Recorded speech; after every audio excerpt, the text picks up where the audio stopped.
There was naturally a faster pass on to borrowers, and of course that's exacerbated the problem between not getting in the benefits of the cash that you're holding, and also paying significant amounts in terms of those variable rate loans.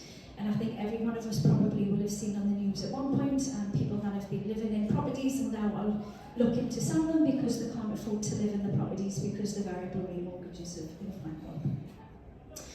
Considering savings that are held on instant access, which account for 60% of all of the balances in the top 9 of the largest banking firms, the average rate between January 22 and May 23 rose from 0.07% to 1.25%. And if we look at what happened to the base rate over that time, only 28% of the increase in the base rate was actually passed on to households and to savers during that time frame. If we compare that between 2004 and 2009, 80% of the base rate increases were passed on to households. So we've seen a much slower pass on to savers, and of course this has been exacerbating the problem. Regulatory action has improved this, and what we've seen is since January 23, the average rate payable on instant access was 0.89%. That's now 1.99%, so it's better, but when you consider that the best rate on instant access is 5.2%, it's still well behind where it actually should be.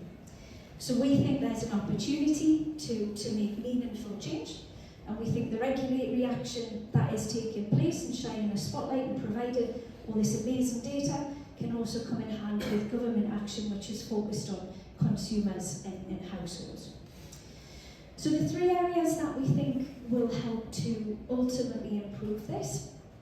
So the number 1 area we think is financial literacy. So if we think about individuals, households, and the economy, and we think about consumers, then we think about equipping people with the skill set and the knowledge to be able to know where you can get a better rate, the awareness of the difference between different savings accounts, and one of the things that we'll come to in a moment in terms of our recommendation is that people don't often know how to interpret the products and the accounts because they're very much written in bank speak and bank languages. In terms of financial literacy, the UK was found to be 15th in the list of adult financial literacy competencies compared with 29 other nations. We are well below our counterparts in France, Austria and Norway. And the Money Advice Service estimated the impact of this, estimated that households could be £108 billion better off over the next 30 years if they simply have the ability to manage their money better. The second key thing is financial confidence. So we want people to have the skill set and the confidence to be able to actually get better outcomes. The Money and Pensions Financial Wellbeing Survey, which was undertaken in 21 and then is regularly refreshed and reviewed, found some startling facts. So 1 in 2 adults stated that they don't feel confident in managing their money on a day-to-day basis. And when you consider that health and money are 2 very important things for households in terms of living in the world that we live in, that's a startling fact to be thinking about. They also found that 1 in 3 adults say that thinking about their financial situation and thinking about their financial future makes them feel worried and anxious. The most likely to feel worried and anxious are, first off, young people aged between 18 and 34. 50% of young people in that group surveyed said that they feel anxious about their financial situation. The second one is parents, so those with children. 48% of parents said that they feel worried and anxious about their cash. And 51% were private renters, so those that are in the rental space and obviously are exposed to rents rising as mortgages have risen and costs have risen and so on and so forth. It's probably worthwhile just pausing to consider those 2 aspects in terms of financial literacy and financial confidence. So if we consider the fact that, number 1, the data is indicating people don't have very good financial literacy competencies, and if we then think about people are also saying that they're highly anxious when they think about their financial future, then it's no wonder that we're in a position that Britain isn't very good at saving. So ultimately being able to change and impact those two factors for the positive, we think will ultimately lead to meaningful change.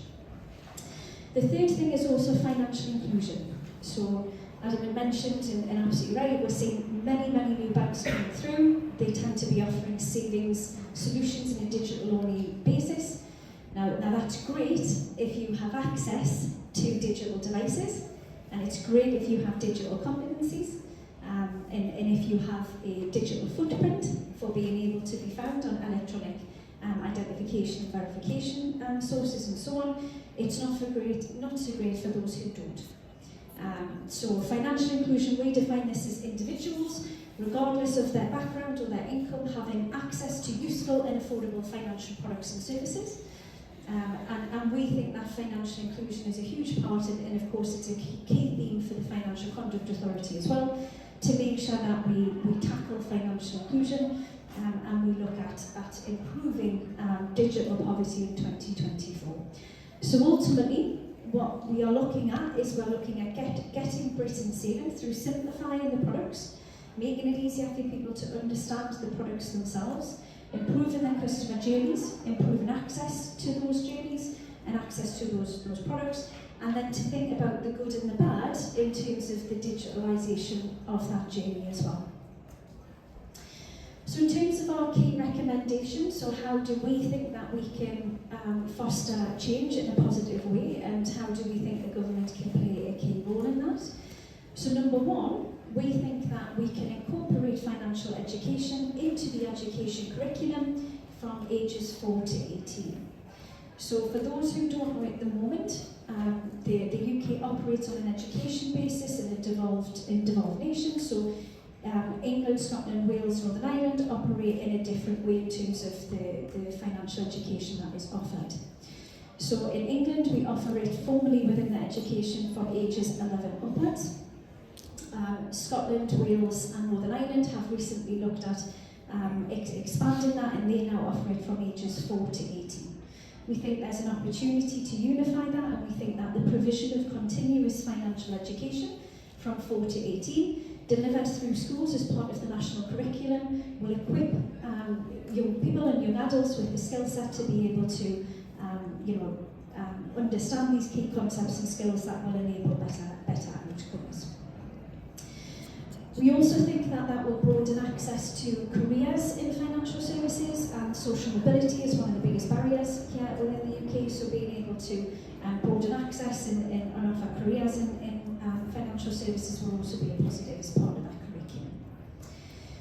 In terms of the second key recommendation, we think that the digitalisation of savings from the banks in terms of the cost cutting and the reduction of cost savings for the banks gives an opportunity to establish money hubs. So we've seen the establishment of health hubs, mediation hubs, where families are getting divorced and so on, where you are offering a multidisciplinary approach to be able to offer individuals access to different solutions and professions that they need to navigate through that journey. We think that establishing money hubs is something that would be beneficial to society as well. In terms of that, according to Link, 189 branches in 2024 are planned to be closed. Those branches are currently held with Lloyds, Halifax, Bank of Scotland, NatWest, Barclays, RBS and Ulster Bank.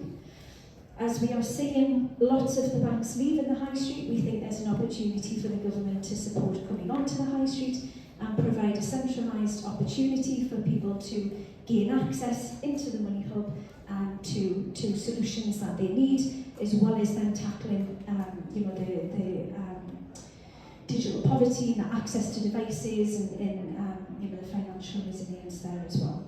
What we envisage is a technology-powered store, almost an Apple-esque store, whereby people can go in and get the best solutions to enable them to get better outcomes from debt management to savings to loans and insurance and across the piece. We think that the money hubs will provide access for regulated and accredited firms and individuals to meet consumers that need help, to provide them with advice, and we think that advanced digital